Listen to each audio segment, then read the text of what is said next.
In this video, I'll be discussing some tips and the guidelines that I have listed about this lab report. So you're going to be writing a lab report over Lab 7, the Common Ion Effect Lab. So I'm going to be grading this lab very soon, like after I make this video. And then you will have that feedback, and then hopefully you will have also watched this entire video, and that'll help steer you in the right direction for writing this lab. If you already started writing it, that's great. That means you're pretty much already going. Hopefully this just, confirms what you've been doing. So I'm going to start with the overall structure. These are the sections of your lab report that you're going to have to complete. Title page, super easy. Intro, important. Experimental details, easy, but still important. And references, you're going to have references in your introduction. So that's where you will, that's where they'll be coming from, right? Because all of this comes from you, right? Your experimental details is going to be written in your words. Results and discussion. Discussion may include a reference if you wish, but for the most part, I usually see them in the introduction that they're used. So format, I was going to say template. Format, single spaced 1-inch margins, 12 point Times New Roman or Calibri, whichever one you want. Deadline December 7th, 11:59. It's going to be through a special upload link. The usual upload, how you submit assignments is just an assignment link, but this is going to be a Turnitin link. So you may see an extra step in there. I don't remember off the top of my head, but I know there has been a case in the past where a student thought they submitted it, but there was an extra step for you submitting on there. Just read the instructions. It'll be in, the typical folder in your lab material folder and then the lab report folder. So the title page, it's the easiest part for the entire lab report. It's just the title of the experiment, so you technically have the freedom to name it whatever you want. But for the most part, people usually stick to naming it what the lab was about, so the common ion effect. Your name, my name. Typically, sometimes I'll see students put my degree. You can do that. It's easier with PhDs because you can just say doctor, whatever. But, in my case, that's not true. See? Department name and college, you can just write Department of Chemistry, San Jacinto College. Course number and the date the report was submitted. I know you guys backdate it and act like you started writing it way earlier, because I'm pretty sure that's what I did here a long time ago. But anyway, it's just, part of the format. Okay, so first section, major section, is the intro. This portion is important because it sets the stage up for what you're writing about. And it also condenses kind of a lot of information into, this little background section, right? So it's typically, 2 to 3 paragraphs, and I would recommend keeping it at that. And you should think of it like a funnel. So you start off very broad, and then you keep getting more and more specific, right? So the way that I kind of have outlined this for you is with 3 paragraphs. So first paragraph, very broad, right? Very wide. Intro to the topic, background info on equilibrium systems. I was going to write something there. Probably I forgot to delete that. But background info, broad intro. And then as you keep going so this is the first paragraph, and then the second paragraph, you start getting more detailed. So you start focusing in and funneling in on what exactly you're talking about. So what solubility products are, what sparingly soluble compounds are, what the common ion effect is, how you can use KSP. So I give you I basically kind of give you an overview of what I should see in that like middle paragraph. And then finally on the third paragraph, you can get very specific. You can talk about what specific equilibrium system you're working with, the common ion that you're working with, and overall what you were determining in this experiment. So you're stating what the exact purpose of this lab was. And then you can also state what data you collected and why, right? And it all ties back to the purpose. And I forgot to mention this, but that earlier screenshot of like that lab report that had my name, that is the example that I have posted on Blackboard. The reason I have that posted is just so that you have a visual like representation of kind of what I'm looking for. That lab report is slightly longer than what I'm expecting for you guys. That lab report is for organic chemistry class, and those experiments were definitely more complicated. And obviously, you know, we did them in person, so I had a lot more going on there. But just to give you an idea of how it looks, that's what these little screenshots are. So in your intro, again, we're still on this section. Make sure to include your equilibrium system equation and your KSP expression. So just as an example, you would include the equation. You can also say like equation 1 or whatever. I didn't for some reason, but typically you do mention that's an equation.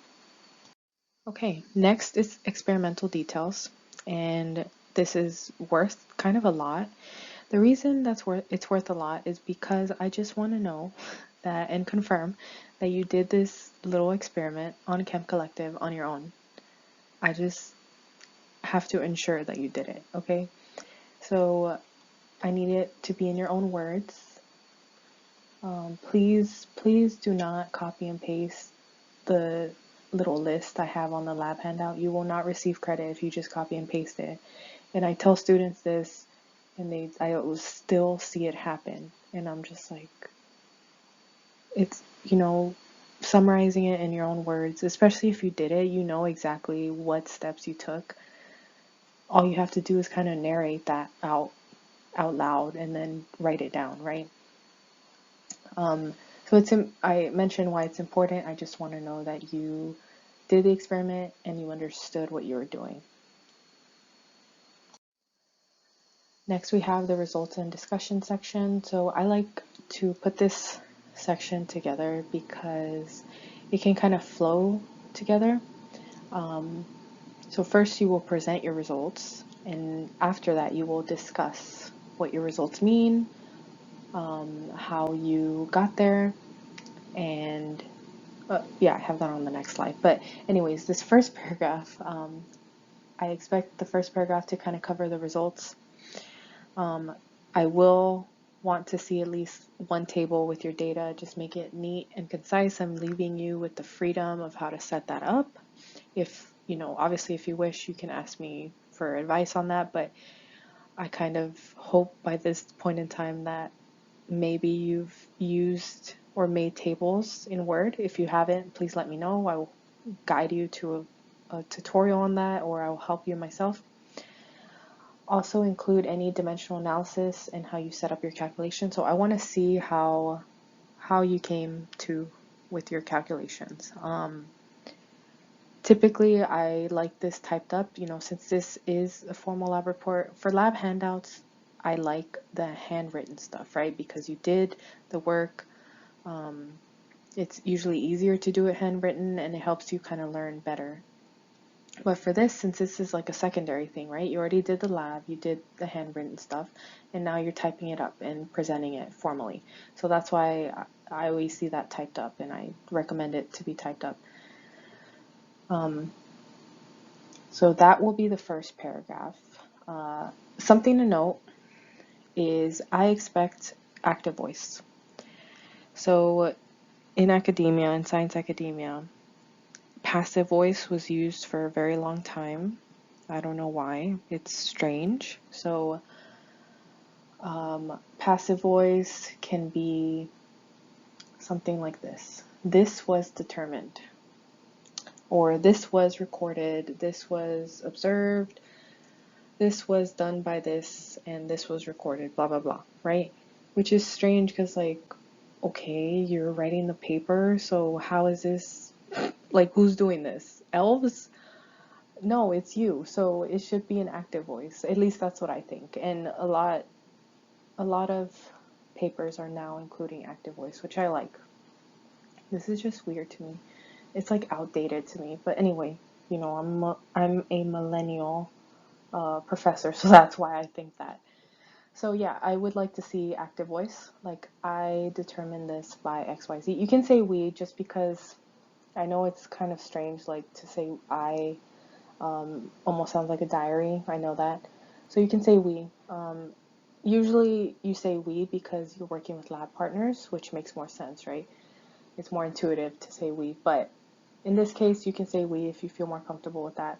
If you want to, you can say I. But to me, it does. Just because I feel more comfortable saying we, that's why I'm saying that. Like, that I sounds like kind of like a diary.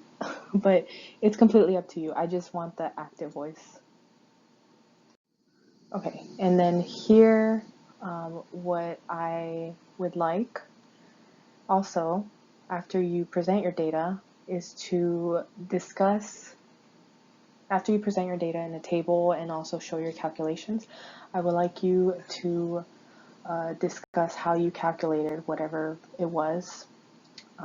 So it's not just data, but you also describe what the data is and what it means. Your second paragraph is the major portion of describing what it means. So you outline, okay, this means this, blah blah blah, and also interpret it and connect it back to the purpose of the lab. So you can describe what the concentration of the overall what you determined of the NaCl solution was. Did you achieve your goal? Were there any discrepancies? Like, any things in this virtual lab that you think in a real lab, in a real life setting, how would it be different? Just, you can hypothesize any mistakes, observation, anything that you noticed you can include, or anything you messed up on the first try that you noticed was kind of tricky and then you redid it. You could talk about that. And then a short conclusion, just summarizing. And by short conclusion, I mean like a sentence or two, just summarizing that end of that paragraph. Okay, and finally, references. So references, I should see some in-text references in your intro for sure. And then potentially, if you do happen to connect it in your discussion, I would see, I don't know, whichever one there. But at the end is where you show your references. So it's going to be its own page, minimum 2 references, peer-reviewed sources. One can be our textbook, but the other, I should see a peer-reviewed source, okay? So where you're going to get those peer-reviewed sources, if you don't know what those are scholarly articles that have been published in journals in which scientists have basically reviewed them so that we kind of all have a consensus that these articles are not just, baloney and people are just publishing whatever without accurate data being presented, without the experimental design being, like, giving criticism on it and redoing it in the case that the design isn't the greatest. So basically, it's gone through the science process where scientists are critical of each other and it's been reviewed by other people. It's not just you posting an article and saying, this is true, I did this, right? So that's what peer-reviewed sources are. Hopefully you have encountered them either in Chem 1 when you did a lab report or in English composition. I remember that's where I first learned what peer-reviewed sources are. But my whole spiel on that is just that I do not want to see weird Google links like chem123.com. No, it should be a peer-reviewed article. Or sometimes some good websites that are like very notable, I don't know, chemical companies, those can also work, okay? But for the most part, I should see a textbook and some sort of other peer-reviewed source. And basically no weird shady web pages. You should do it ACS citation style, which I have on the template. So please check that out if you haven't already. It shows you how to cite the works cited page and also the in-text citations.